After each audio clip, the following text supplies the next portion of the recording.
Oi, pessoas, tudo bem? Bora continuar a leitura de Céu e Inferno de Allan Kardec hoje.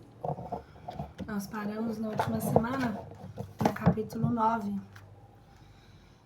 Nós começaríamos o capítulo 9, que fala sobre os demônios. Pertinente. Origem da crença nos demônios. Os demônios segundo a Igreja e os demônios segundo o Espiritismo.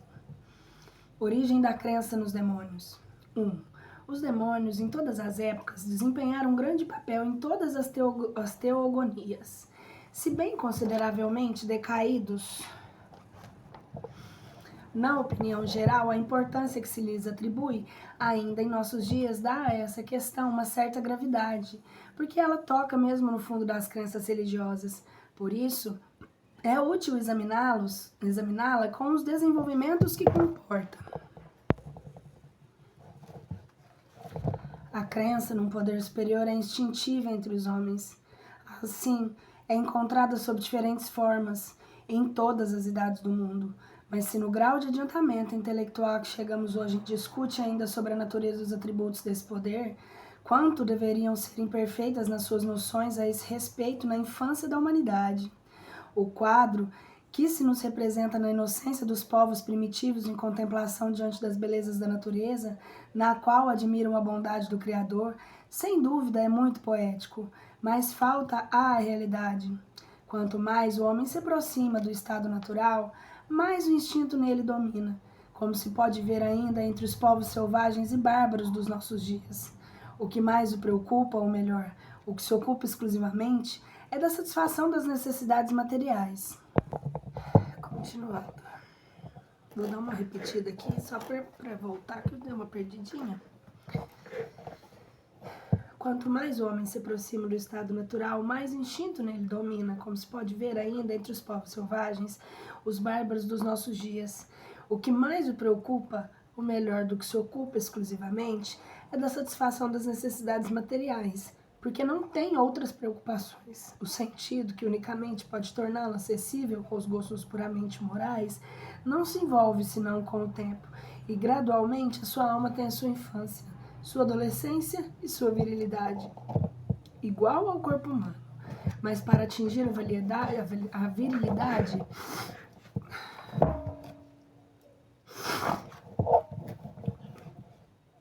que a torne apta a compreender as coisas abstratas, quanto de evolução deve ainda percorrer na humanidade, quanto de existências não lhe falta a cumprir.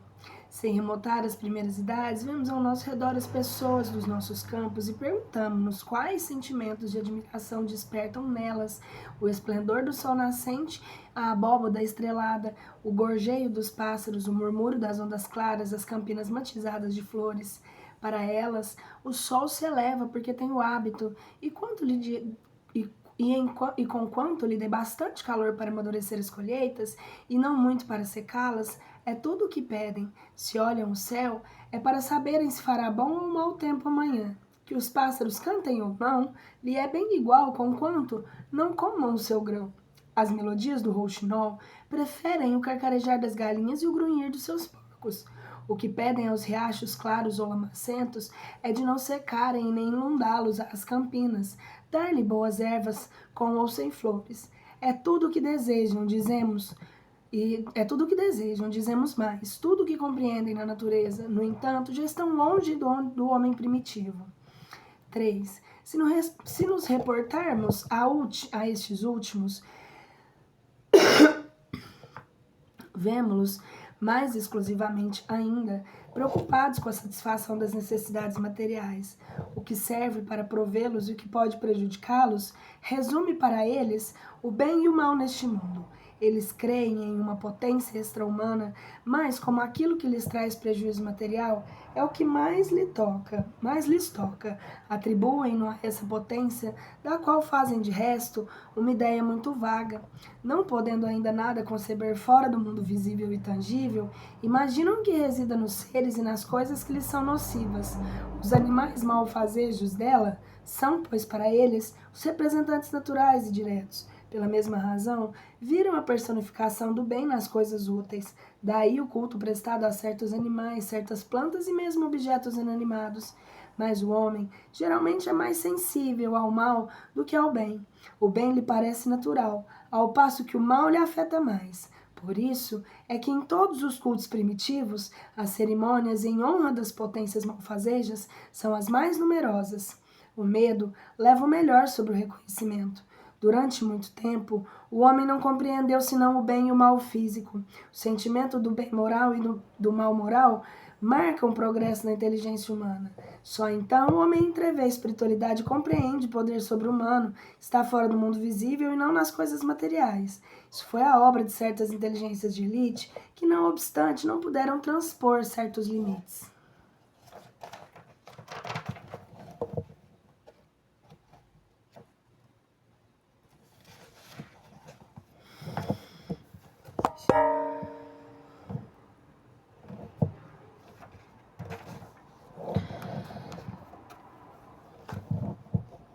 Como se via uma luta incessante entre o bem e o mal, este frequentemente vencia aquele que, de outro lado, não se podia admitir racionalmente que o mal fosse obra de uma potência benfazeja. Disso se concluiu a existência de duas potências rivais governando o mundo. Daí nasceu a doutrina dos dois príncipes, o do bem e o do mal. Doutrina lógica para certa época, porque o homem era ainda incapaz de conceber uma outra e de penetrar a essência do Ser Supremo. Como teria podido compreender que o mal não é senão um estado momentâneo do qual pode sair o bem e que os males que o afligem devem conduzi-lo à felicidade ajudando o seu adiantamento? As limitações do seu horizonte moral não lhe permitiram... As limitações do seu horizonte moral não lhe permitiam ver nada fora da vida presente, nem depois e nem antes. Não poderá compreender nem que havia progredido, nem que progrediria, ainda individualmente, e ainda menos que as vicissitudes da vida são da imperfeição, do ser espiritual que está nele, que pré-existe e sobrevive ao corpo e se depura numa série de existências, até que alcance a perfeição para compreender o bem que pode sair do mal. Não se pode ver a única existência. É preciso abarcar o conjunto. Só então aparecem as verdadeiras causas e os seus efeitos. O duplo princípio do bem e do mal, durante longos séculos e sob diferentes nomes, foi a base de todas as crenças religiosas. Foi personificado sob o nome de Oromase e Arimane entre os persas, de Jeová e de Satã entre os hebreus. Mas como todo soberano deve ter ministros, todas as religiões admiram as potências secundárias, ou gênios bons ou maus. Os pagãos se identificam sobre uma multidão inumerável de individualidades, tendo cada uma atribuições especiais para o bem e para o mal, para os vícios e para as virtudes, aos quais deram um nome genérico de deuses. Os cristãos e os muçulmanos tomam dos hebreus os anjos e os demônios. A doutrina dos demônios tem, pois, a sua origem na antiga crença dos princípios do bem e do mal. Não vamos examiná-la aqui, senão sobre o ponto de vista cristão, e ver se está em relação com o conhecimento mais exato que temos hoje dos atributos da divindade. Esses atributos são o ponto de partida, a base de todas as doutrinas religiosas, os dogmas, os cultos, as cerimônias, seus usos, os usos, a moral, tudo que está em relação com a ideia mais ou menos justa, mais ou menos elevada que se faz de Deus, desde o fetichismo até o cristianismo. Se a essência íntima de Deus é ainda um mistério para a nossa inteligência, nós compreendemos melhor do que jamais foi graças aos ensinamentos do Cristo. O cristianismo, de acordo com a razão, nos ensina que Deus é único, eterno, imutável, imaterial, todo-poderoso, soberanamente justo e bom, infinito em todas as suas perfeições. Assim como está dito em outra parte, o capítulo 6, penas eternas, se tirasse a menor parcela de um único dos atributos de Deus, não se teria mais Deus, porque poderia existir um outro ser mais perfeito. Esses atributos, em sua mais absoluta plenitude, são, pois, o critério de todas as religiões, a medida da verdade, de cada um dos princípios que nos ensinaram. Para que cada um desses princípios seja verdadeiro, é preciso que não insulte a nenhuma das perfeições de Deus. Vejamos se é assim a doutrina vulgar dos demônios. Os demônios, segundo a igreja, Agora, os demônios segundo a igreja. Questão 7. Segundo a igreja, Satã, ou o chefe rei dos demônios, não é uma personificação alegórica do mal, mas um ser real, fazendo exclusivamente o mal, ao passo que Deus faz exclusivamente o bem. Tomemo-lo, pois tal como no dão. Satã de toda a eternidade é igual a Deus ou posterior a Deus? Se ele é de toda a eternidade, é incriado e, por consequência, igual a Deus. Deus, então, não é mais único ao Deus do bem e o Deus do mal. É posterior? Então é uma criatura de Deus. Uma vez que ele não faz senão o mal, que é incapaz de fazer o bem e de se arrepender, Deus criou um ser votado perpetuamente ao mal. Se o mal não é a obra de Deus, mas de uma das suas criaturas predestinada a fazê-lo, dele sempre Deus é o primeiro autor. Então, não é infinitamente bom. Ocorre o mesmo com todos os seres maus chamados demônios. Tal foi, durante muito tempo, a crença sobre esse ponto. Hoje disse... Puxa, só um minutinho aqui, gente, que eu não tinha visto que começou a dar reflexo. Isso. Deus, que é a bondade e a santidade por essência, não os teria criados maus e perversos. Sua mão paternal, que se compraz em derramar todas as suas obras no reflexo das suas perfeições infinitas, havia-os cumulado dos mais magníficos dons. As qualidades sobre-eminentes de sua natureza havia acrescentado a generosidade da sua graça. Fizera-os em tudo semelhante aos espíritos sublimes que estão na glória e na felicidade, distribuídos em todas as ordens e misturados em todas as classes, tinham o mesmo fim e os mesmos destinos. Seu chefe foi o mais belo dos arcanjos. Teriam podido eles também merecer a ser confirmados para sempre na justiça e admitidos a gozar eternamente a felicidade dos céus. Este último favor teria coroado a todos os outros favores dos quais foram objeto, mas deveria ser o prêmio da sua docilidade. Deles se tornaram indignos, perderam por uma revolta audaciosa e insensata. Qual foi o escolho da sua perseverança? Qual verdade desconheceram? Qual ato de fé e de adoração recusaram a Deus? A Igreja e os anais da história santa não o dizem de maneira positiva, mas parece certo que não aquisiceram nem a mediação do Filho de Deus e nem a exaltação da natureza humana em Jesus Cristo. O Verbo divino, para o qual todas as coisas foram feitas, é também o único mediador e salvador no céu e na terra. A finalidade sobrenatural não foi dada aos anjos e aos homens, senão em previsão da sua encarnação e dos seus méritos, porque não há nenhuma proporção entre as obras dos mais eminentes espíritos a essa recompensa, que não é outra que senão o próprio Deus. Nenhuma criatura teria podido aí chegar sem essa intervenção maravilhosa e sublime de caridade. Ora, para preencher a distância infinita que separa a existência divina das obras das suas mãos, seria preciso que se reunisse em sua pessoa os dois extremos, e que se associasse à sua divindade a natureza do anjo ou a do homem. E ele fez a escolha da natureza humana. O Verbo divino, para o qual todas as coisas foram feitas, é também o único mediador e salvador no céu e na terra. A finalidade sobrenatural não foi dada aos anjos e aos homens, senão em previsão à sua encarnação e aos seus méritos, porque não há nenhuma proporção entre as obras dos mais eminentes espíritos e essa recompensa, que não é outra que senão o próprio Deus. Nenhuma criatura teria podido aí chegar sem essa intervenção maravilhosa e sublime de caridade. Ora, para preencher a distância infinita que separa essa essência divina das obras das suas mãos, seria preciso que reunisse em sua pessoa os dois extremos, e que associasse a sua divindade à natureza do anjo ou à do homem, e ele fez a escolha da natureza humana. Esse desígnio concebido de toda a eternidade foi manifestado aos anjos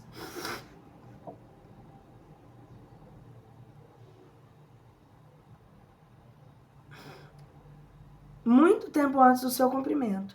O homem-deus lhe foi mostrado no futuro como aquele que deverá confirmá-los nas graças e introduzi-los na glória, com a condição de que o adorasse na terra durante a sua missão, e nos céus pelos séculos dos séculos. Revelação inesperada, visão arrebatadora para os corações generosos e reconhecidos, mas mistério profundo, acabrunhante para os espíritos soberbos. Esse fim sobrenatural, esse peso imenso de glória, lhes era proposto. Não seria, pois, unicamente a recompensa de seus méritos pessoais. Jamais poderiam atribuir-se a si mesmos os títulos dessa posse. Um mediador entre eles, entre eles e a natureza humana, que injustiça, o mediador entre eles e Deus, que injúria feita à sua dignidade, a preferência gratuita concedida à humanidade, à natureza humana, que injustiça, que insulto a seus direitos. Essa humanidade que lhes era tão inferior, vê-la-iam um dia divinizada pela sua união com o Verbo e sentada à direita de Deus sobre o trono resplandecente, consentiriam oferecer-lhe eternamente as suas homenagens e a sua adoração? Lúcifer e a terceira parte dos anjos sucumbiram a esses pensamentos de orgulho e de ciúme. São Miguel e com ele a Madoira exclamaram: o que é semelhante a Deus? Ele é o Senhor dos seus dons e soberano, Senhor de todas as coisas. Glória a Deus e ao Cordeiro, que será imolado para a salvação do mundo. Mas o chefe dos rebeldes, esquecendo-se de que era devedor ao seu Criador, por sua nobreza e por suas prerrogativas, não ouve senão a sua temeridade e diz: eu mesmo me elevarei ao céu, estabelecerei a minha morada acima dos astros, assentar-me-ei sobre a montanha da aliança nos flancos de Aquilon. Dominarei as nuvens mais elevadas e serei semelhante ao mais alto. Aqueles que partilhavam seus sentimentos acolheram suas palavras com um murmúrio de aprovação. Se encontravam em todas as ordens da hierarquia, mas a sua multidão não os colocou ao abrigo do castigo. Essa doutrina levanta várias objeções. Primeiro, se Satã e os demônios eram anjos, por que eram perfeitos? Sendo perfeitos, como puderam falir? Nesse ponto, desconhecer a autoridade de Deus em cuja presença se encontravam, conceber-se ainda se não tivessem chegado a esse grau eminente, senão gradualmente após passarem pela fileira da imperfeição, que teriam podido ter um retorno deplorável.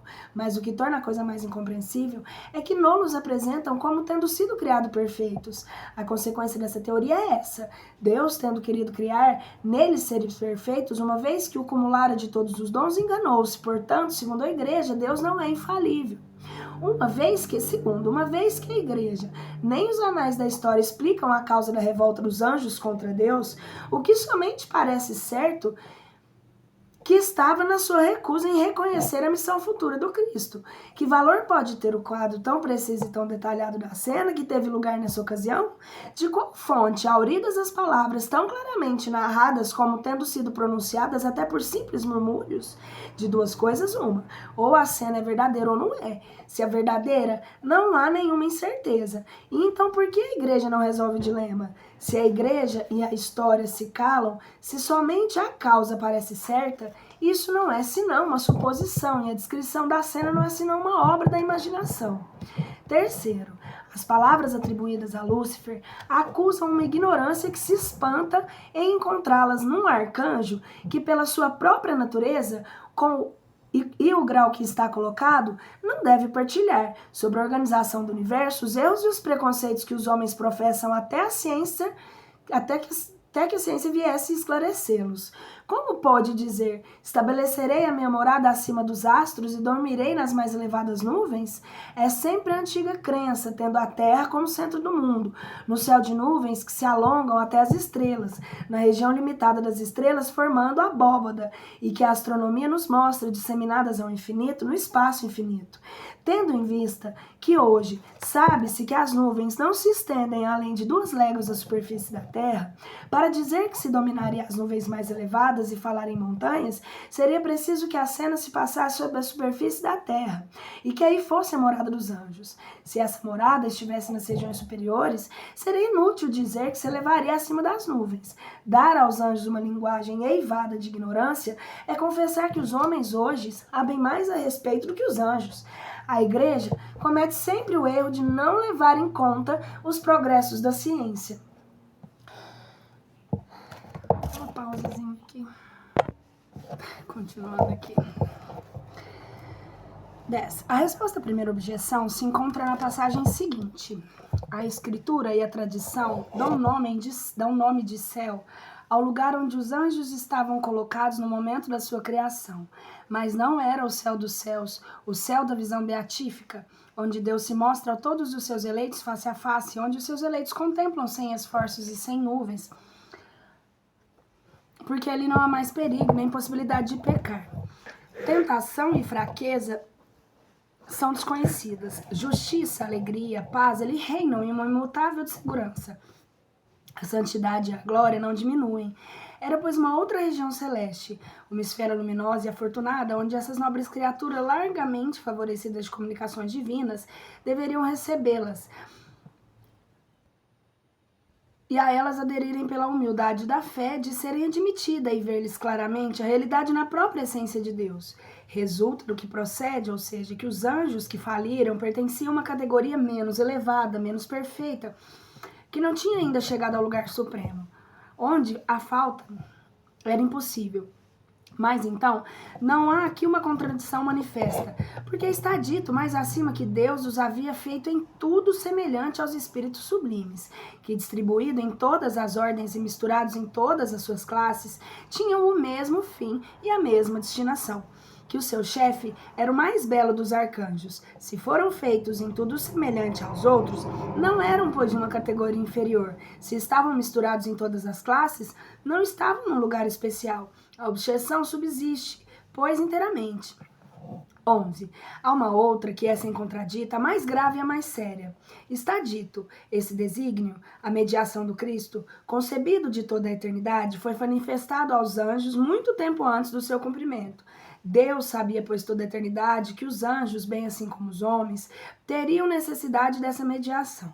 Sabia que certos anjos viriam a falir, que essa queda acarretaria para eles a condenação eterna sem esperança de retorno, que estariam destinados a tentar os homens, que aqueles desses últimos que não se deixassem seduzir sofreriam a mesma sorte. Se o sabia, teria criado esses anjos como conhecimento de causa para sua perda irrevogável e para a maior parte do gênero humano.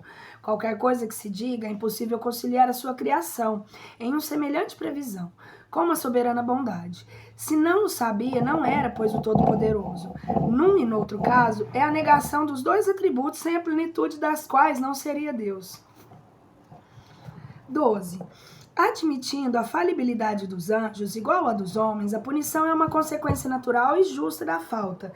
Mas se admitirmos ao mesmo tempo a possibilidade do resgate, pelo retorno ao bem, a reentrada na graça depois do arrependimento e da expiação, nada tem que desminta a bondade de Deus. Deus sabia que faliriam e que seriam punidos, mas sabia também que esse castigo é temporário.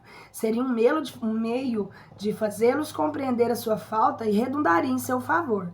Assim, se confirmariam essas palavras do profeta Ezequiel. Deus não quer a morte do pecador, mas a sua salvação. O que seria a negação dessa bondade seria a inutilidade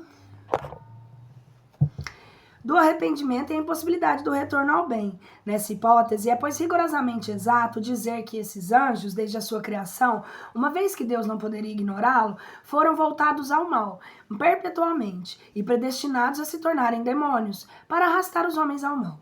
Vejamos agora que é a sua sorte e o que fazem. Qual é a sua sorte e o que fazem?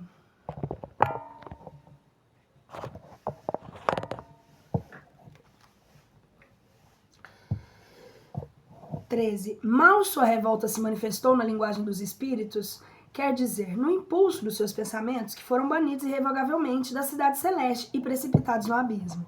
Por essas palavras, entendemos que foram relegados a um lugar de suplício, onde sofressem a pena do fogo, conforme o texto do Evangelho que saiu da própria boca do Salvador.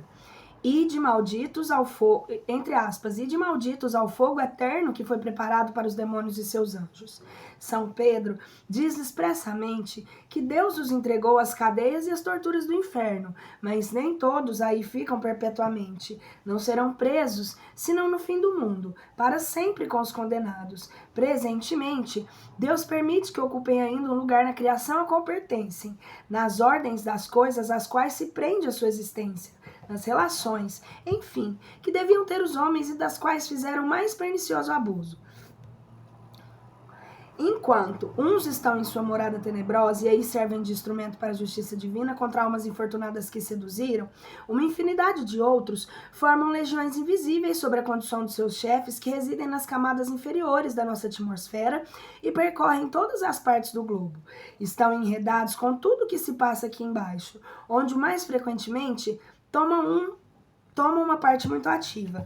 No que concerne as palavras do Cristo sobre o suplício do fogo eterno, essa questão será tratada no capítulo 4, o inferno. Segundo essa doutrina, só uma parte dos demônios está no inferno. A outra é em liberdade, enredando-se tudo o que se passa nesse mundo, dando-se ao prazer de fazer o mal, e isso até o fim do mundo, cuja época indeterminada não ocorreria tão cedo. Por que, pois, essa diferença? São menos culpados? Não, seguramente. A menos que daí não saiam, cada um por sua vez, o que parece resultar dessa passagem. Enquanto uns estão na sua morada tenebrosa e aí servem de instrumento à sua justiça divina contra almas desafortunadas que seduziram.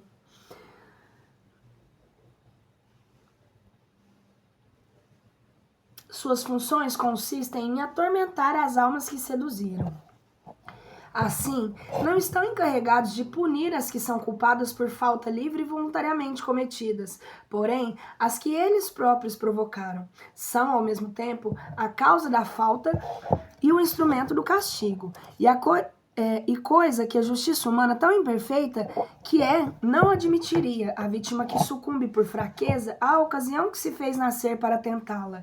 É punida tão severamente quanto o agente provocador que emprega a habilidade e a astúcia, mesmo mais severamente, porque vai para o inferno deixando a terra, para dele não sair jamais, e ali sofrer sem trégua e misericórdia durante a eternidade, ao passo que aquele que foi a causa da sua primeira falta goza de moratória e de liberdade até o fim do mundo. A justiça de Deus não é por mais perfeita do que a dos homens. Isso não é tudo. Deus permite que eles ocupem ainda um lugar nessa criação, nas relações que devem ter com os homens e das quais fazem os mais perniciosos abusos. Deus poderia ignorar o abuso que fazem da liberdade que lhes concede? É, pois, com conhecimento de causa que entrega as suas criaturas à sua mercê, sabendo, em virtude de toda a sua presciência, que elas sucumbirão e terão sorte de demônios. Não tinham bastante de sua própria fraqueza, sem permitir que fossem excitadas ao mal por um inimigo tanto mais perigoso quanto é invisível? Ainda se o castigo não fosse senão temporário, e se o culpado pudesse se redimir pela reparação, mas não é. É condenado pela eternidade, sem arrependimento, sem retorno ao bem, sem remorsos supérfluos.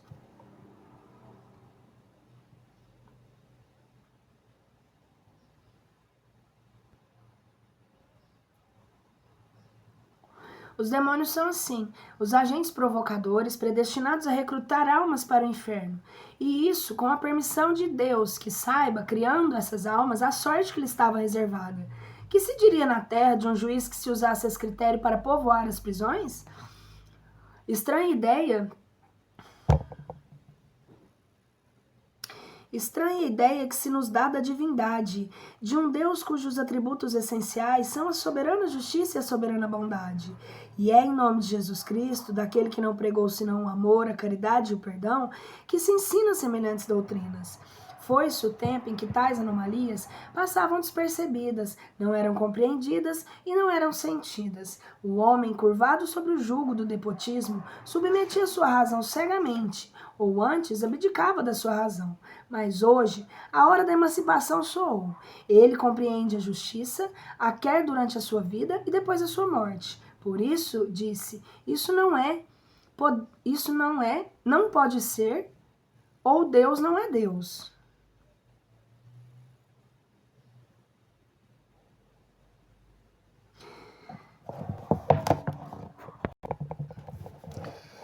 O castigo segue por toda parte esses seres decaídos e malditos. Por toda parte carregam seu inferno consigo. Não têm mais nem paz e nem repouso. As próprias doçuras da esperança se lhes mudaram em amargura. Ela lhes é odiosa. A mão de Deus os atingiu no próprio ato do seu pecado. E a sua vontade se obstinou no mal. Tornados perversos não querem cessar de sê-lo e o são para sempre. Eles são, depois do pecado, o que o homem é depois da morte. A reabilitação daqueles que caíram é, pois, impossível. A sua perda doravante é sem retorno, e preservam em seu orgulho, face a face com Deus, em seu ódio contra o seu Cristo, em ciúme contra a humanidade.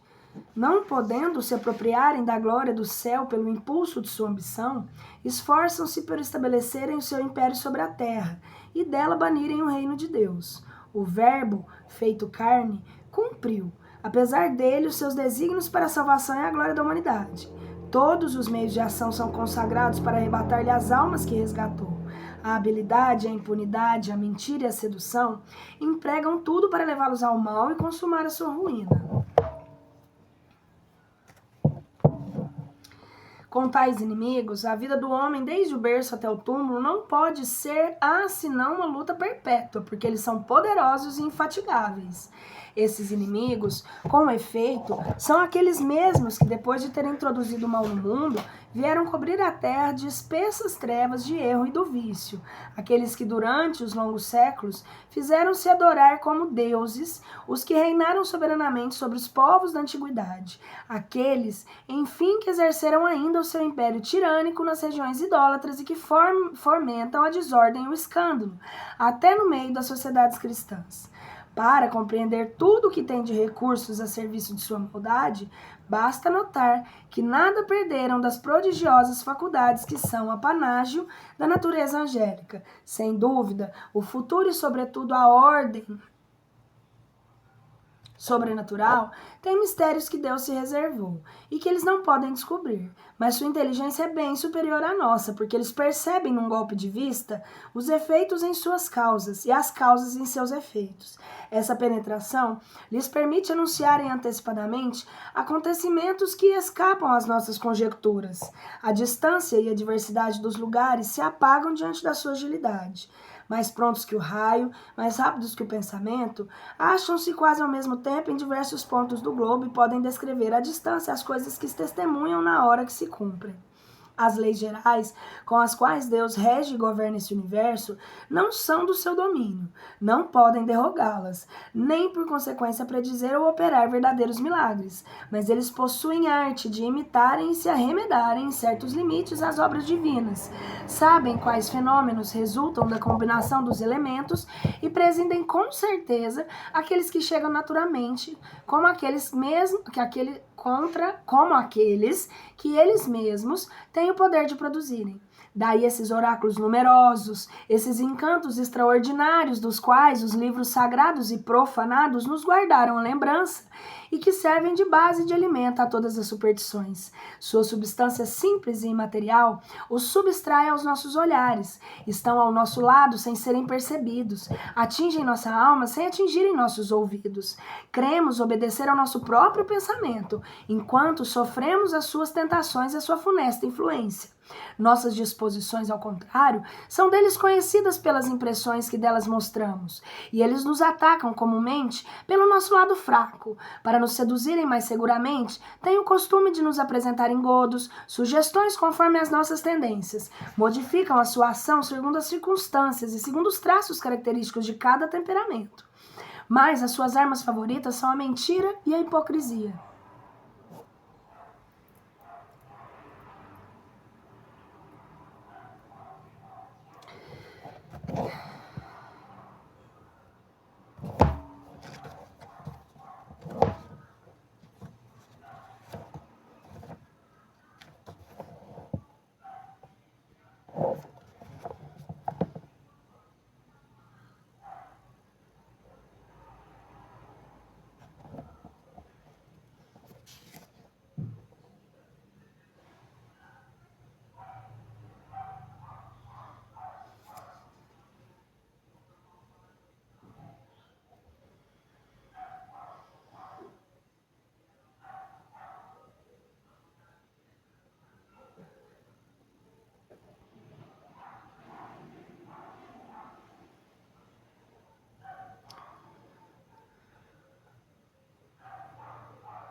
Querendo entender só uma coisa aqui.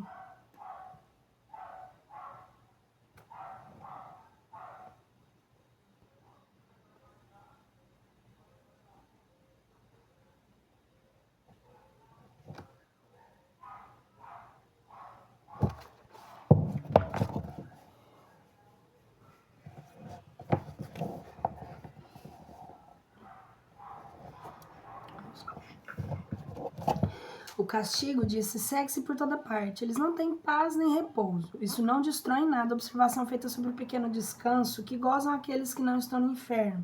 Descanso tanto menos justificado quanto, estando fora, fazem mais mal. Sem nenhuma dúvida, não são felizes como os bons anjos, mas conta-se por nada a liberdade de que gozam? Se eles não têm a felicidade moral que a virtude proporciona, incontestavelmente são menos felizes que os seus cúmplices que estão nas chamas. E de resto, para o mal, há uma espécie de gozo em fazer o mal com toda liberdade. Perguntai a um criminoso se lhe é igual estar na prisão ou correr pelos campos e cometer seus delitos à vontade. A posição é exatamente a mesma. O remorso, disse, persegue-o sem trégua nem misericórdia, mas esquece-se de que o remorso é precursor imediato do arrependimento, se já não é o próprio arrependimento. Ora, disse tornados perversos não querem cessar de sê-lo, e o são para sempre, desde que não querem cessar de serem perversos porque não têm remorsos. Se tivessem o menor remorso, cessariam de fazer o mal e pediriam perdão. Portanto, o remorso não é para eles um castigo. São depois do pecado que o homem é depois da morte. A reabilitação daqueles que tombaram é, pois, impossível. De onde vem essa impossibilidade? Não se compreende que seja consequência da sua semelhança com o homem depois da morte, proposição que, de resto, não é muito clara. Essa impossibilidade vem de sua própria vontade, ou vem de Deus? Se é fato de sua vontade, demonstra uma extrema perversidade. Um endurecimento absoluto do mal. Desde então, não se compreende que seres tão essencialmente maus puderam ser anjos da virtude, que durante o tempo indefinido que passaram entre eles os últimos, não tenham deixado transparecer nenhum traço da natureza má. Se é da vontade de Deus, compreende-se ainda menos que inflija como castigo a impossibilidade de retorno ao bem, depois de uma primeira falta. O Evangelho não diz nada de semelhante. Sua perda acrescenta-se a doravante sem retorno, e perseveram no seu orgulho diante de Deus. De que lhes serviria de não perseverarem, uma vez que todo arrependimento é inútil? Se tivessem a esperança de uma reabilitação, por qualquer preço que fosse, o bem teria uma finalidade para eles, ao passo que não a tem. Se perseverarem no mal, é pois porque a porta da esperança lhes está fechada. Por que Deus lhes fecha? Para se vingar da ofensa que recebeu com a sua falta de submissão. Assim, para saciar o seu ressentimento contra alguns culpados, prefere vê-los não somente sofrer, mas fazerem o mal antes que o bem, induzir ao mal e impelir a perdição eterna de todas as suas criaturas do gênero humano, quando bastaria um simples ato de clemência para se evitar um tão grande desastre, e um desastre previsto de toda a eternidade. Tratar-se-ia, por ato de clemência, de uma graça pura e simples, que talvez fosse um encorajamento ao mal, mas não de um perdão de condicional, subordinado a um sincero retorno ao bem. Em lugar de uma palavra de esperança e de misericórdia, fé como se Deus dissera: pereça toda a raça humana antes que a minha vingança. E admira-se com tal doutrina, age incrédulos e ateus. É assim que Jesus nos representa a seu Pai? Ele que nos fez uma lei expressa de esquecimento e do perdão das ofensas, que nos disse pagar o mal com o bem, que coloca o amor aos inimigos da primeira classe das virtudes, que devem nos merecer no céu, queria, pois, que os homens fossem melhores, mais justos, mais complacentes que o próprio Deus?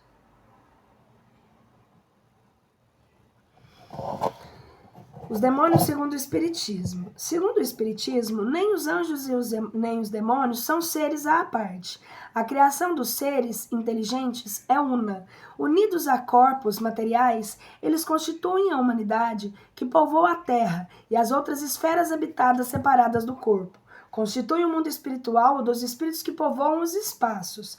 Deus criou perfectíveis, deu-lhes por objetivo a perfeição, e a felicidade que dela é a consequência, mas não lhes deu a perfeição.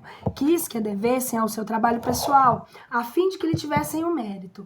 Desde o instante da sua formação, progridem, seja no estado de encarnação, seja no estado espiritual. Chegados ao apogeu, são puros espíritos ou anjos, segundo a denominação vulgar, de sorte que desde o embrião do ser inteligente até o anjo, há uma cadeia ininterrupta, da qual cada elo marca um grau de progresso. Disso resulta que existem espíritos em todos os graus de adiantamento, moral e intelectual, segundo estejam no alto, embaixo ou no meio da escala.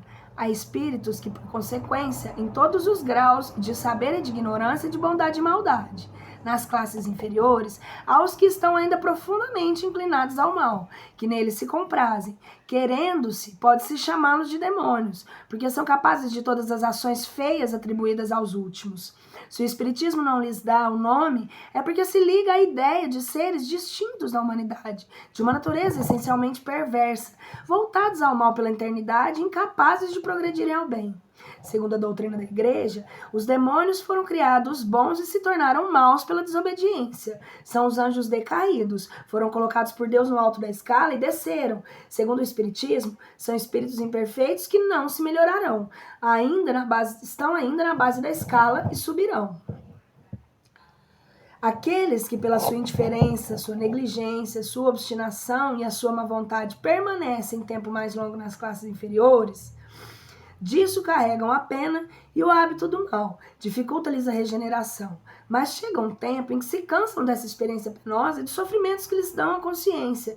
E é então que, comparando a sua situação com a dos bons espíritos, compreendem que o seu interesse está no bem e procuram se melhorar, mas o fazem por sua própria vontade sem serem constrangidos a isso.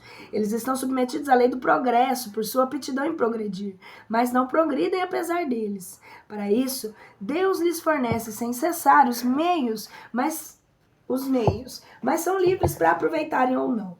Se o progresso fosse obrigatório, eles não teriam nenhum mérito, e Deus quer que o tenham de suas obras. Não coloca nenhum na primeira classe por privilégio, mas a primeira classe está aberta a todos, e a ela não chegam senão por seus esforços. Os mais elevados anjos conquistaram seu grau como os outros, passando pela rota comum. Chegados a um certo grau de depuração, os espíritos têm missões em relação ao seu adiantamento. Eles cumprem todas as que são atribuídas aos anjos das diferentes ordens. Como Deus criou de toda eternidade se encontram espíritos para satisfazer a todas as necessidades do governo do universo. Uma única espécie de seres inteligentes submetidos à lei do progresso basta, pois para tudo. Essa unidade na criação como pensamento que todos têm o mesmo ponto de partida, a mesma rota a percorrer e que se elevam por seu próprio mérito, responde bem melhor à justiça de Deus, que a criação de espécies diferentes, mais ou menos favorecidas de dons naturais, que seriam tantos privilégios. A doutrina vulgar sobre a natureza dos anjos, dos demônios e das almas humanas, não admitindo a lei do progresso e vendo, contudo, seres de diversos graus, disso concluiu que eram produto de tantas criações especiais. Ela chega, assim, a fazer de Deus um pai parcial, dando tudo a alguns de seus filhos, ao passo que impõe a outros mais rudes trabalhos. Não é de se admirar que, durante muito tempo, os homens não tenham encontrado nada de chocante nessas preferências, e então as usavam do mesmo modo em relação aos seus filhos, pelos direitos inatos e os privilégios de nascença. Poderiam crer fazer mais mal que Deus? Mas hoje, o círculo das ideias se alargou. Eles veem mais claro, eles têm noções mais limpas da justiça. Querem-na para eles e se não a encontram sempre na terra, esperam ao menos encontrá-la mais perfeita no céu. E aqui está, porque toda doutrina onde a justiça divina não lhes apareça em sua maior pureza, lhes repugna a razão.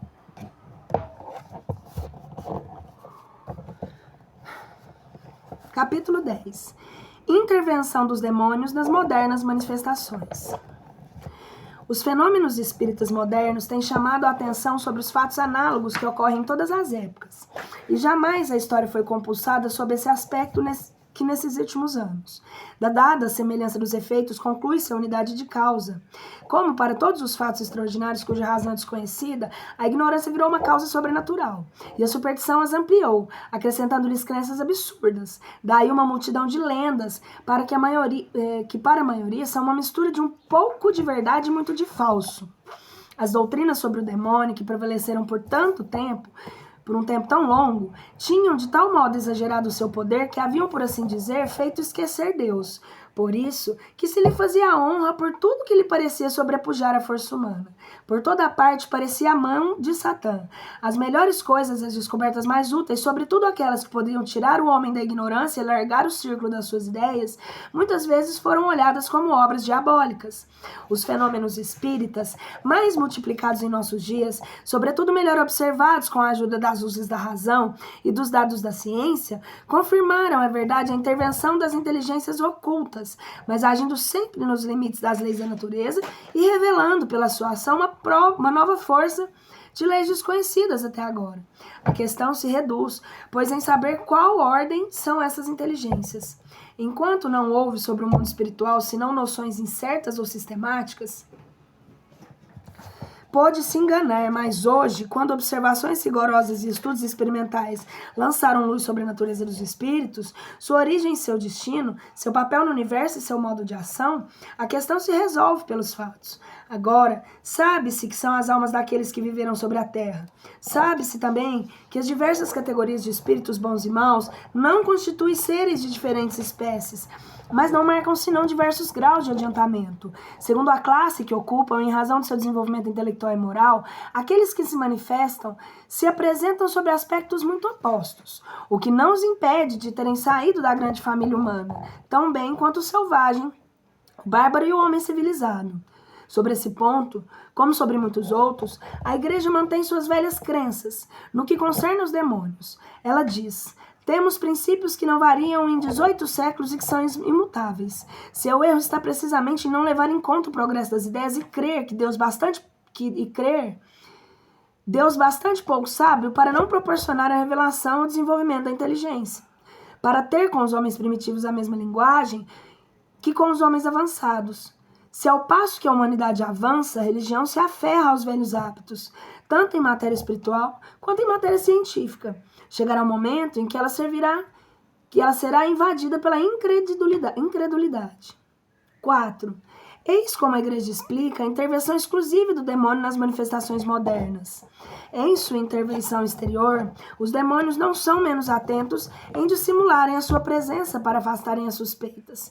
Sempre astutos e pérfidos, atraem o homem para suas ciladas, antes de impor-lhe as cadeias da opressão e da servidão. Aqui, despertam curiosidade pelos fenômenos e jogos pueris. Ali, ferem de admiração e subjugam pelo tratativo do maravilhoso. Se o sobrenatural aparece, se a sua força os desmascara, acalmam e apaziguam as apreensões, solicitam confiança, provocam familiaridade.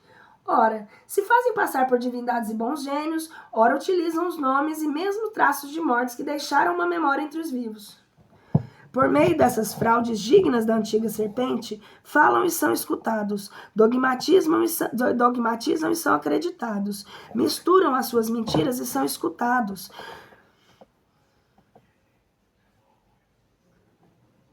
Algumas verdades misturam as suas mentiras algumas vezes e fazem assentar o erro sobre todas as formas. É aí que desembocam as pretensas revelações de além-túmulo. É para obter esse resultado que a madeira, a pedra, as florestas, a nascente, o santuário dos ídolos, o pé das mesas, a mão das crianças, representam oráculos.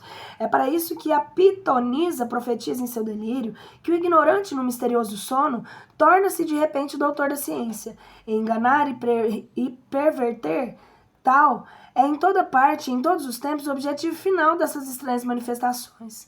Os resultados surpreendentes dessas observações ou desses atos, na maioria bizarros e ridículos, não podendo proceder de sua virtude intrínseca, nem da ordem estabelecida por Deus, não se pode esperá-los senão do concurso das forças ocultas. Tais são notadamente os fenômenos extraordinários obtidos em nossos dias, pelos procedimentos em aparência inofensivos do magnetismo e o órgão inteligente das mesas falantes. Por meio dessas operações de magia moderna, vemos se produzir entre nós as evocações dos oráculos, as consultas, as curas e os sortilégios que ilustraram os tempos dos ídolos e os antros das síbilas.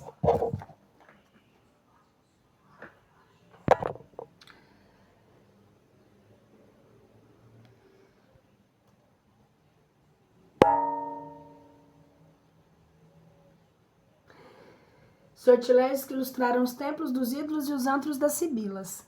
Como outrora, ordena-se a madeira e a madeira obedece. Interrogam-lhe e ela responde em todas as línguas e sobre todas as questões. Encontra-se em presença de seres invisíveis que usaram o nome dos mortos, cujas pretensas revelações estão marcadas com o selo da contradição e da mentira. Formas leves e sem consciência aparecem de repente e se mostram dotadas de uma força sobre-humana. Quais são os agentes secretos desses fenômenos e os verdadeiros atores dessas cenas inexplicáveis? Os anjos não aceitariam esses papéis indignos e não se prestariam a todos os caprichos de uma vã curiosidade. As almas dos mortos que Deus proíbe consultar moram numa morada que lhes marcou justiça e não podem, sem a sua permissão, colocar-se às ordens dos vivos. Os seres misteriosos que entregam assim a primeira chamada do etérico e do ímpio, como do fiel, do crime, tão bem quanto da inocência, não são nem os enviados de Deus, nem os apóstolos da verdade e da salvação, mas os cúmplices do erro e do inferno. Apesar do cuidado que tomam, escondendo-se sobre os nomes mais veneráveis, eles se traem pelo nada de suas doutrinas, não menos que a baixeza de seus atos e a incoerência de suas palavras. Esforçam por apagar o símbolo religioso das penas e toda a revelação divina, a fim de tirar às leis a sua verdadeira sanção e abrir ao vício todas as barreiras. Se as suas sugestões pudessem prevalecer, formaria uma religião cômoda para o uso do socialismo e todos aqueles que importunam a noção do dever da consciência. A incredulidade de nosso século preparou-lhes o caminho.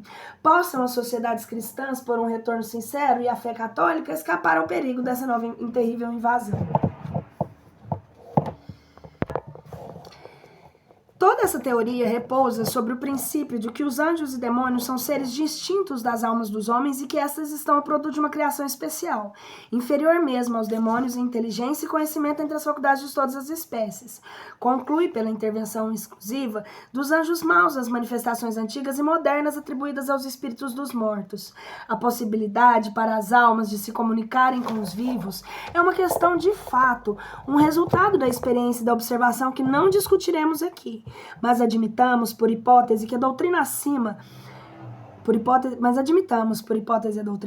e vejamos se ela mesma não se constrói por seus próprios argumentos. Nas 3 categorias de anjos, segundo a Igreja, uma se ocupa exclusivamente do céu, outra do governo do universo e a terceira está encarnada na Terra. Está encarregada da terra.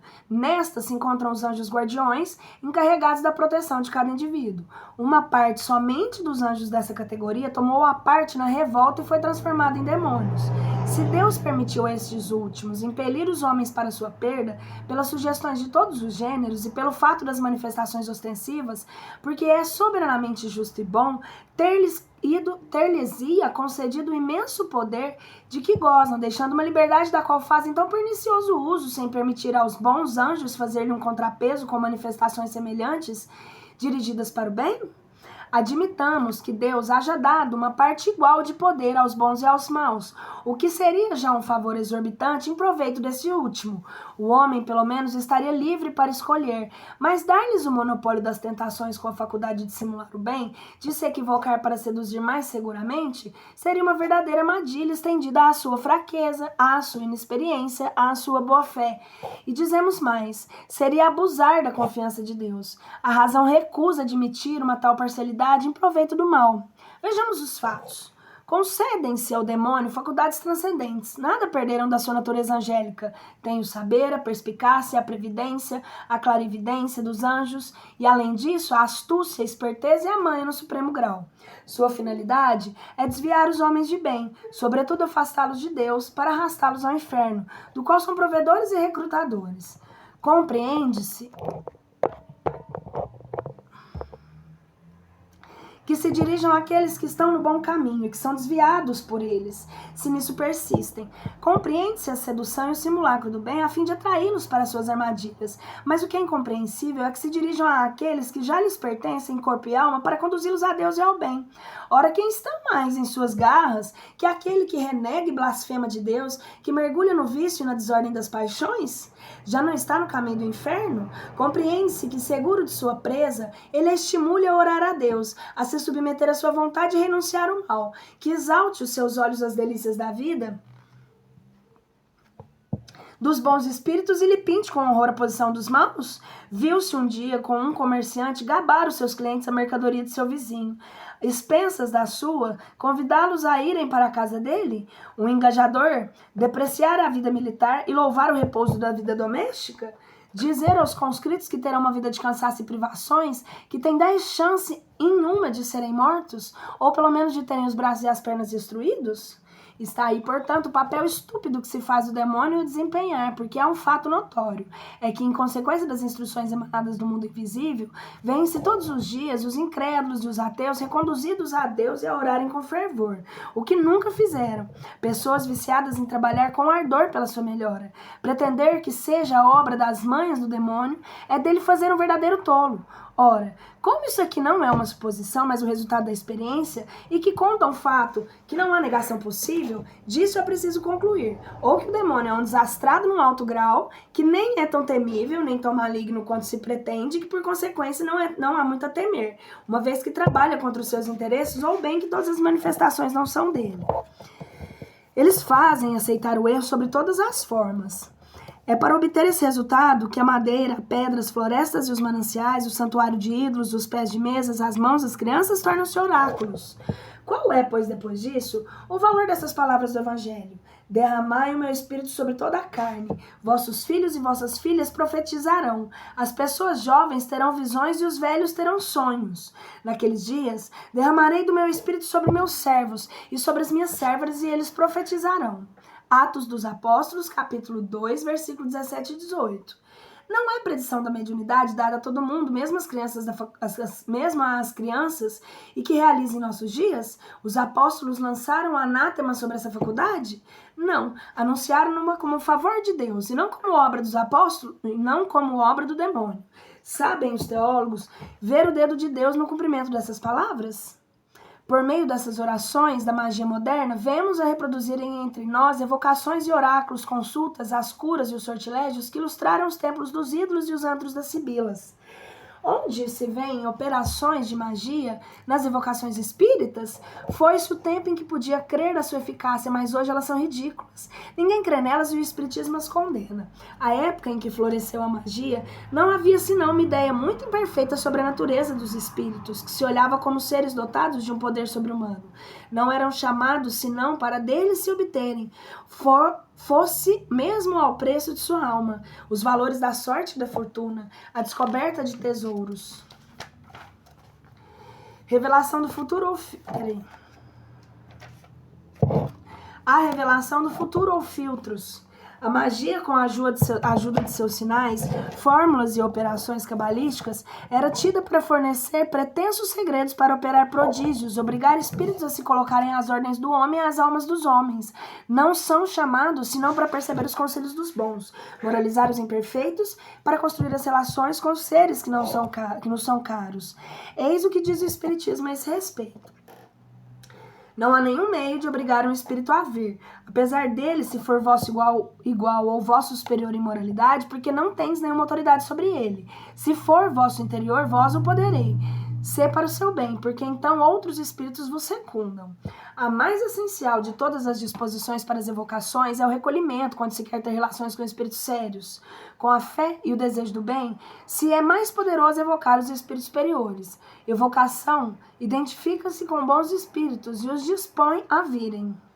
Nenhum objeto, medalha ou talismã tem a propriedade de atrair ou afastar espíritos. A matéria não tem nenhuma ação sobre eles. Jamais um bom espírito aconselha semelhantes absurdos. A virtude dos talismãs jamais existiu na imaginação de pessoas crédulas. Concordo com isso aqui.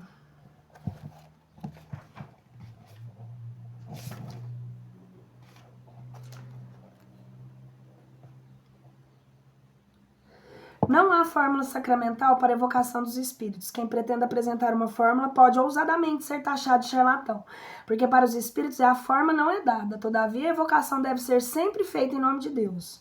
Os espíritos que marcam os encontros em lugares lúgubres ou fora de hora são espíritos que se divertem às custas daquele que os escutam. É sempre inútil e frequentemente perigoso ceder a tais sugestões. Inútil porque não se ganha absolutamente nada além de mistificação. Perigoso pelo mal que os espíritos possam fazer, mas pela influência que isso pode exercer sobre os cérebros fracos. Não há nem dias nem horas especialmente propícios para evocações. Isso é completamente indiferente para os espíritos, como tudo que é material. Seria uma superstição crer nessa influência. Os momentos mais favoráveis são aqueles em que o evocador pode estar menos distraído pelas suas ocupações pessoais, em que seu corpo e seu espírito estão mais calmos.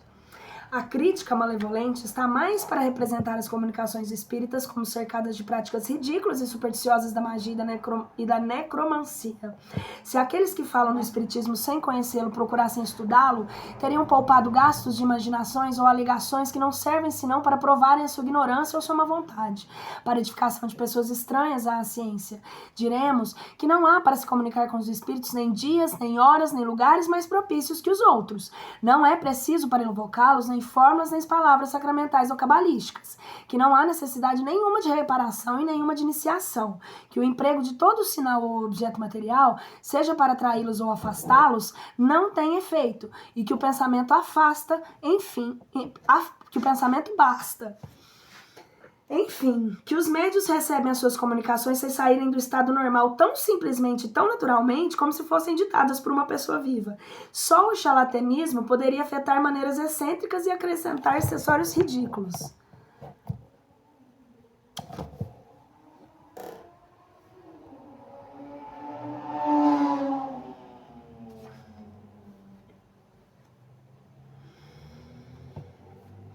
Em princípio, o futuro deve ser ocultado ao homem.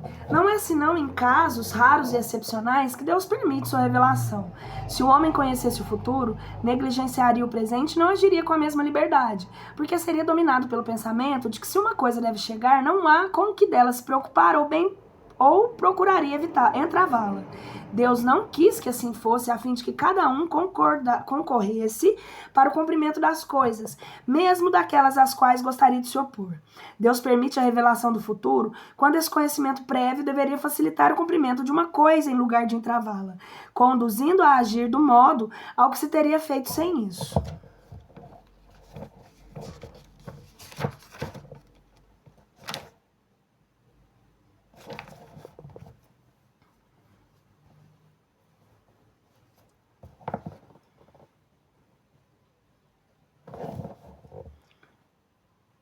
Os espíritos não podem guiar nas pesquisas científicas e nas descobertas. A ciência é a obra do gênio. Ela não deve ser adquirida senão pelo trabalho, porque é só pelo trabalho que o homem avança em seu caminho. Que mérito haveria se não tivesse senão que interrogar os espíritos para tudo saber? Todo imbecil poderia tornar-se sábio por esse preço. Ocorre mesmo que as intervenções e as descobertas da indústria. Quando o tempo de uma descoberta chegou, os espíritos encarregados de dirigir-lhe a marcha procuram um homem capaz de conduzi-la a bom fim e lhe inspiram as ideias necessárias, de maneira a deixar-lhe todo o mérito. Porque essas ideias é preciso que as elabore e as põe em prática. Assim ocorre com todos os grandes trabalhos da inteligência humana. Os espíritos deixam cada homem em sua esfera. Daquele que não é próprio senão para cavar a terra, não farão depositário dos segredos de Deus. Mas eles saberão tirar da obscuridade o homem capaz de secundar os seus desígnios. Não vos deixeis, pois, arrastar pela curiosidade ou ambição para um caminho que não é objetivo do espiritismo, que resultará para vós nas mais ridículas mistificações. Os espíritos não podem fazer descobrir tesouros ocultos. Os espíritos superiores não se ocupam dessas coisas, mas os zombeteiros indicam frequentemente tesouros que não existem ou podem fazer procurar num lugar ao passo que está no oposto. E isso tem sua utilidade para mostrar que a verdadeira fortuna está no trabalho. Se a providência destinada de riquezas ocultas a alguém, mas esse alguém encontrará naturalmente, de outro modo não.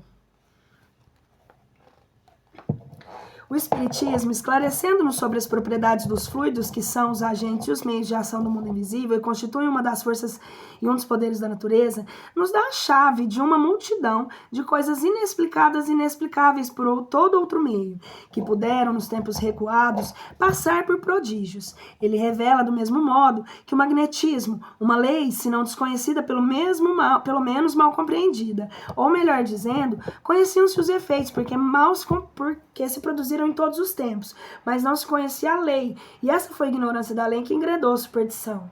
Conhecido essa lei, o maravilhoso desapareceu, e os fenômenos entraram na ordem das coisas naturais. Eis porque os espíritas não fazem mais milagres, fazendo girar mesa ou defunto escrever. Que o médico fazendo reviver não fazem milagres fazendo girar uma mesa ou fazendo um defunto escrever. Que o médico fazendo reviver um moribundo ou um físico fazendo cair um raio. Aquele que pretendesse com a ajuda dessa ciência fazer milagres seria um ignorante da coisa ou um enganador. Certas pessoas fazem uma ideia muito falsa das invocações. Há as que creem consistir em fazer os mortos voltarem com o aparato lúgubre do túmulo. Não é senão nos romances, nos contos fantásticos de fantasmas e no teatro que se vê os mortos desencarnados saírem de seus sepulcros, cobertos de lençóis, fazendo estalar os seus ossos. O espiritismo, que jamais fez milagres, também não faz isso, pois que jamais fez reviver um corpo morto. Quando um corpo está na fossa, aí está bem definitivamente, mas o ser espiritual fluídico, inteligente, não está aí, colocado com seu inventório grosseiro. Dele se separou no momento da morte, e uma vez operada a separação, não tem mais nada de comum com ele. Nós vamos terminar esse capítulo, né? Estendendo-me sobre essas citações para mostrar que os princípios do espiritismo não têm nenhuma relação com magia. Assim, nada de espíritos às ordens dos homens, nada de meios de obrigá-los, nada de sinais ou fórmulas cabalísticas, nada de descobertas de tesouros ou procedimentos para enriquecer, nada de milagres ou prodígios ou de adivinhações nem aparições fantásticas, nada, enfim, do que constitui o objetivo de elementos essenciais da magia. O espiritismo não somente nega todas essas coisas, mas delas mostra a impossibilidade e a ineficácia. Não há, pois, nenhuma analogia entre o fim e os meios da magia com os do espiritismo. Querer assimilá-los não pode ser senão o fato da ignorância ou da má-fé. Como os princípios do espiritismo não têm nada de secreto, são formulados em termos claros e sem equívocos. O erro não poderia prevalecer. Quando os fatos das curas reconhecidos reais na pastoral precipitada, o exemplo foi mal escolhido para afastar das relações com os espíritos. É um dos benefícios que tocam mais e que cada um pode apreciar. Poucas pessoas estarão dispostas a renunciar a elas, sobretudo depois de terem esgotado todos os outros meios na crença de ser curado pelo diabo. Mas de um, ao contrário, dirá que se o diabo o curou, ele fez uma boa ação. Quais são os agentes secretos desses fenômenos e os verdadeiros autores dessas cenas inexplicáveis? Os anjos não aceitariam esses papéis indignos e não se prestariam a todos os caprichos de uma vã curiosidade. O autor quer falar das manifestações físicas de espíritos, entre elas, que há evidentemente as que seriam pouco dignas de espíritos superiores. E se substituís a palavra anjos por puros espíritos ou espíritos superiores, teria exatamente o que diz o espiritismo. Mas não se poderiam colocar na mesma linha as comunicações inteligentes pela escrita, pela palavra, pela audição ou por todo outro meio, que não são mais indignas de bons espíritos, e que não são na terra de homens os mais eminentes, mas nem as aparições, as curas e uma multidão de outros que os livros sacros citam em profusão como sendo fato de anjos ou de santos. Se, pois, os anjos, os santos, produziram outrora os fenômenos semelhantes, por que não os produziriam hoje? Porque os mesmos fatos seriam hoje a obra do demônio nas mãos de certas pessoas, ao passo que são reputados milagres santos em outras? Sustentar semelhante tese é abdicar de toda lógica. O autor da pastoral está em erro quando diz que esses fenômenos são inexplicáveis. Ao contrário, são hoje perfeitamente explicados, e é por isso que não são vistos como maravilhosos e sobrenaturais. Não o fossem ainda, seria mais lógico atribuí-los ao diabo, como não era outrora dar-lhe a honra de todos os efeitos naturais que não se compreendiam.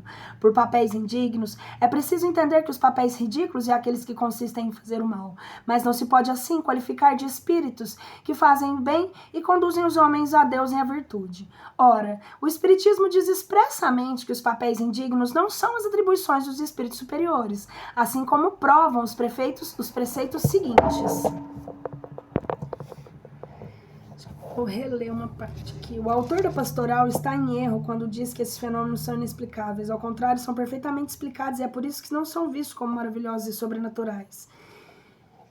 E não o fossem,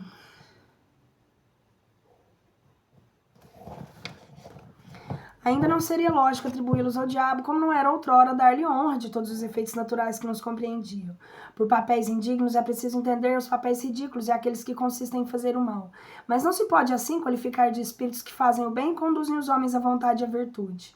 Ora, o Espiritismo diz expressamente que os papéis indignos não são atribuições aos espíritos superiores, assim como provam os preceitos seguintes. Reconhece-se a qualidade dos espíritos pela linguagem. A dos verdadeiramente bons e superiores é sempre digna, nobre, lógica, isenta de contradições, respira sabedoria, benevolência, modéstia, moral mais pura, é concisa e sem palavras inúteis. Nos inferiores, ignorantes e orgulhosos, o vazio é quase sempre compensado pela abundância de palavras.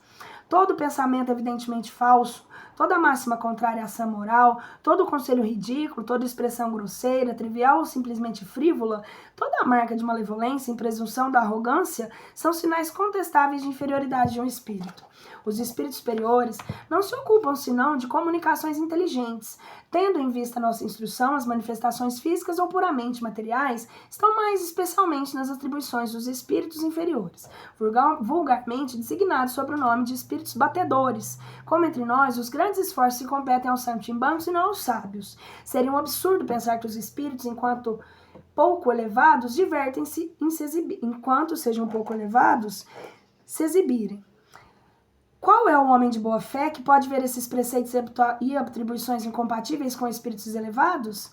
Não. O Espiritismo não confunde os espíritos, antes, pelo contrário, distingue-os. A Igreja, sim, atribui aos demônios uma inteligência igual à dos anjos, ao passo que o Espiritismo afirma e confirma, pela observação dos fatos, que os espíritos inferiores são mais ou menos ignorantes, que seu horizonte moral é limitado e a sua incompleta, e são incapazes de resolverem certas questões que os colocariam na impossibilidade de fazerem tudo o que se atribui aos demônios.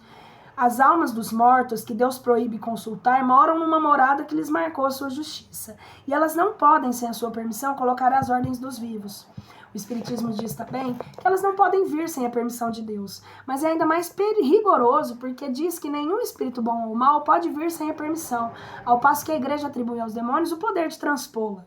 Vai mais longe ainda, uma vez que disse que mesmo com essa permissão, quando vem o chamado dos vivos, não é para se colocarem às suas ordens. O espírito evocado vem voluntariamente constrangido a isso.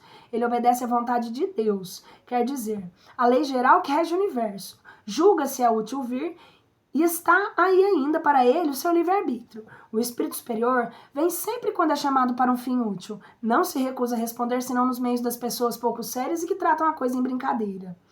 Pode o espírito evocado recusar-se a vir ao chamado que lhe é feito? Perfeitamente. Onde estaria o seu livre-arbítrio sem isso? Credes todos os seres do universo estejam às vossas ordens? E vós mesmos estáis obrigados a responder a todos aqueles que pronunciam vosso nome? Quando digo que pode se recusar a isso, entendo quando ao pedido do evocador, porque um espírito inferior pode ser constrangido a vir por um espírito superior. Os espíritas estão de tal modo convencidos de que não têm poder direto sobre os espíritos e nada podem obter sem a permissão de Deus, que quando chamam um espírito qualquer dizem: peço a Deus Todo-Poderoso permitir a um bom espírito se comunicar comigo. Peço também ao meu anjo guardião em consentir e assistir e afastar os maus espíritos. Ou então, quando se trata de chamar um espírito determinado, peço a Deus Todo-Poderoso permitir ao espírito de um tal se comunicar comigo.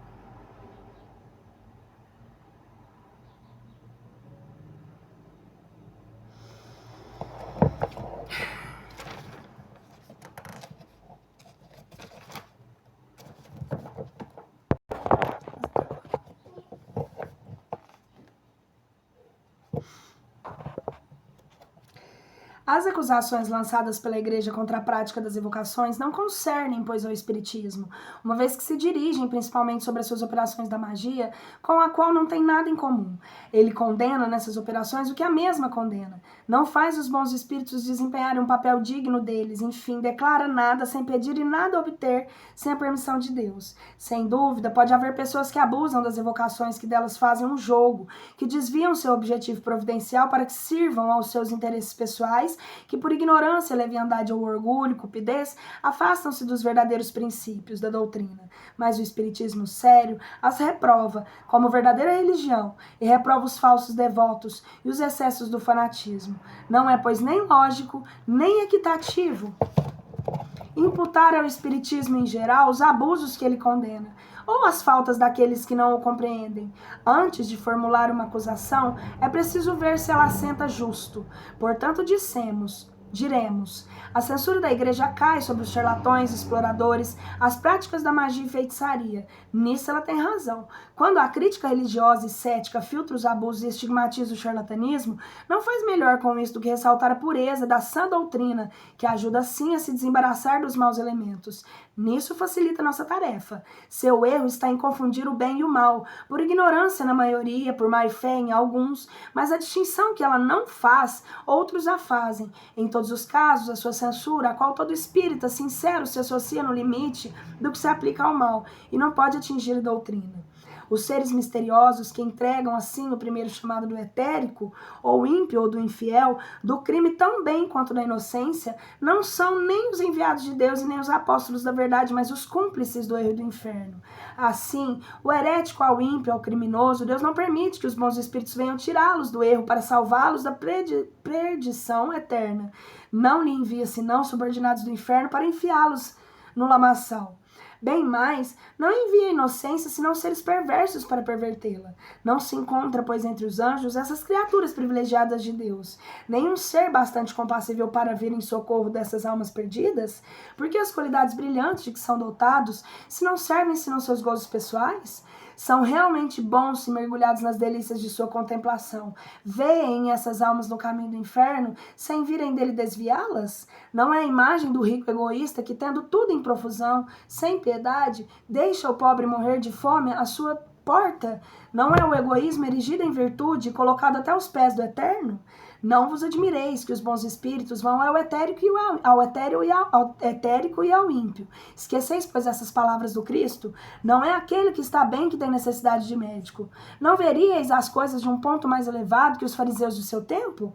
E vós mesmos, se fosseis chamados por um descrente, recusaríeis a ir a ele para colocá-lo no bom caminho? Os bons espíritos fazem, pois, o que faríeis. Vão ao ímpio fazê-lo ouvir as boas palavras. Em lugar de lançar anátemas comunicações de além-túmulo, bendizei os caminhos do Senhor e admirai todo o seu poder e a sua bondade infinita. Ah, disse os anjos guardiões, mas quando nesse caso anjos guardiões não podem se fazer ouvir pela voz misteriosa da consciência ou da inspiração, porque não empregariam meios de ação mais diretos e mais materiais da natureza a ferirem os sentidos uma vez que elas existem? Deus coloca, pois, esses meios que são sua obra, que são obra sua, uma vez que tudo vem dele e que nada chega sem a sua permissão à disposição dos maus espíritos, ao passo que recusa aos bons deles se servirem.